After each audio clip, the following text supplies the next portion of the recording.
اور جب ہم نے فرشتوں سے کہا کہ آدم کو سجدہ کرو تو سب نے سجدہ کیا مگر ابلیس نے نہ کیا. بولا کہ بھلا میں ایسے شخص کو سجدہ کروں جس کو تو نے مٹی سے پیدا کیا ہے. اور ازراہ طنز کہنے لگا کہ دیکھ تو یہی وہ ہے جسے تو نے مجھ پر فضیلت دی ہے.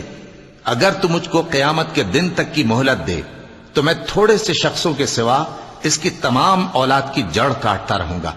اللہ نے فرمایا یہاں سے چلا جا. جو شخص ان میں سے تیری پیروی کرے گا تو تم سب کی جزا جہنم ہے اور وہ پوری سزا ہے.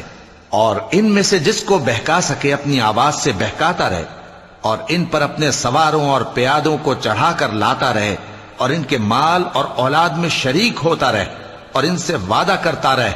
اور شیطان جو وعدے ان سے کرتا ہے سب دھوکا ہے. جو میرے مخلص بندے ہیں ان پر تیرا کچھ زور نہیں. اور اے پیغمبر تمہارا پروردگار کارساز کافی ہے.